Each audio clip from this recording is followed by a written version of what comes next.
የሐሰተኛ መረጃ ስርጭት ገኖ ሊወጣና ተጽዕኖ ሊያሳርፍ ከሚችልባቸው ጊዜያት አንዱ የምርጫ ወቅት እንደሆነ ይነሳል። ጊዜው አብዛኛው ሰው ሙሉ ትኩረቱን ወደ ምርጫው ሂደት የሚያደርግበት ጊዜ ስለሆነ የሐሰተኛ መረጃ ስርጭት ጎልቶ የሚታይበት ነው ሲሉ በጅማ ዩኒቨርሲቲ የሚዲያና ኮሚኒኬሽን ጥናት ትምህርት ክፍል መምህርና ተመራማሪ የሆኑት ዶክተር ጌታቸው ጥላሁን ነግረውናል። የምርጫው ዋነኛ ትኩረቶች የሆኑት ፖለቲካ፣ ኢኮኖሚና ሰላም የማህበረሰቡም ጉዳዮች ስለሆኑ በትኩረት ይከታተላቸዋል ብለዋል። ሌሎች በተለየ ፍላጎት ውስጥ ያሉ ወገኖች ደግሞ በምርጫ ሂደቱ ዙሪያ ያሉ ሁነቶችን ለሚፈልጉት ዓላማ እንዲመች አድርገው በከፍተኛ ፍጥነትና ብዛት እንደሚያሰራጩ ተናግረዋል። የምርጫውን ሂደት ደግሞ በተለያየ ፍላጎት ውስጥ ያሉ ወገኖች አንዳንድ ጊዜ በአይዲዮሎጂ ሊሆን ይችላል፣ አንዳንድ ጊዜ በኢኮኖሚያዊ ጥቅም ሊሆን ይችላል፣ ሌላም አጀንዳ ይዘው ሊሆን ይችል ይሆናል።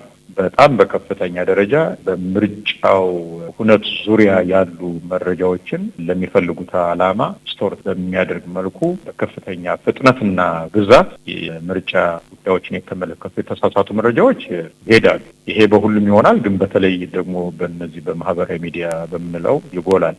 በምርጫ ዙሪያ ያሉ ሐሰተኛ መረጃዎች ከሂደቱ በፊት እየተካሄደና ከተጠናቀቀ በኋላ ሊሰራጩ እንደሚችሉ ዶክተር ጌታቸው ተናግረዋል።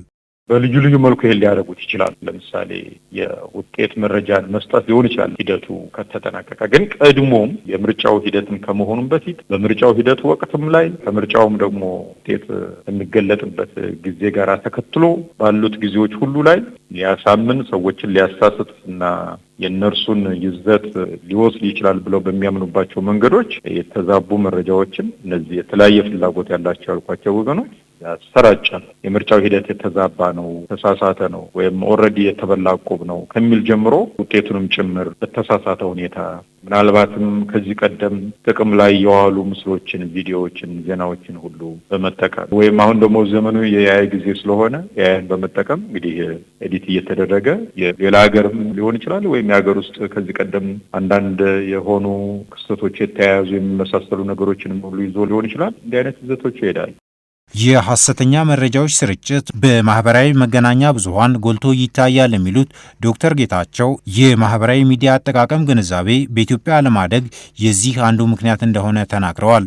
የሚዲያው ባህሪ ማንነታቸው ያልታወቁ ግለሰቦች በተደራጀ መልኩ በሐሰተኛ መረጃ ስርጭት ላይ እንዲሳተፉ እድል መክፈቱን ጠቅሰዋል።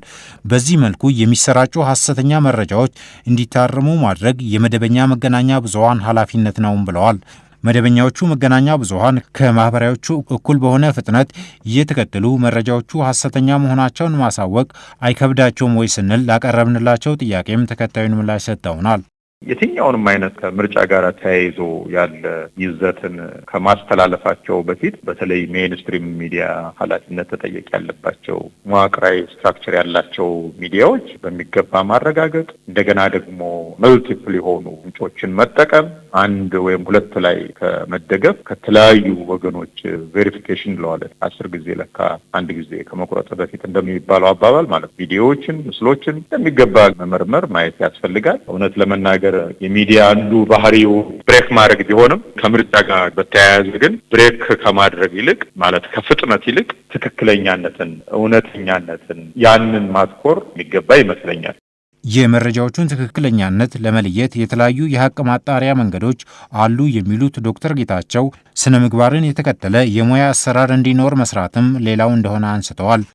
ፋክት ቼኪንግ ተቋማት አሉ፣ ሀገራዊም ዓለም አቀፋዊ። እነዛ ሚዲያ ፕላትፎርሞችም እንደዚሁ የራሳቸው ፕላትፎርም አላቸው፣ የራሳቸው ሕግ አላቸው። የዚህ የፕላትፎርሙ ተጠቃሚዎች ሊገዙበት የሚገባና አፈንጋጭ የማይገባ ይዘትን ሪፖርት በማድረግ ሁሉ እንዲህ አይነት ችግርን መቅረፍ እንኳን ባይቻል ትርጉም ባለው መልኩ መቀነስ ይቻላል የሚል ሀሳብ ነው ያለው። የሚዲያዎች ሚና ትልቁ ፒክቸር ላይ ማትኮር፣ ሀገራዊ ፒክቸር ላይ ኢሚዲየት ከሆነው የምርጫ ሂደትና ውጤት ባሻገር እሱ ያስፈልጋል፣ እውነት ነው። ግን ደግሞ አጠቃላይ ሀገራዊ ሰላም ላይ፣ ሰላማዊ ውይይት ላይ፣ የሰላም አብሮ የመኖር የትስስር ጉዳዮች ላይ መስራትም አይ ቲንክ የሚገባ ይመስለኛል። ህብረተሰቡም የመረጃ ምንጮቹን በማስፋት የሐሰተኛ መረጃዎችን ተቀባይነት መቀነስ እንደሚችል ዶክተር ጌታቸው ተናግረዋል።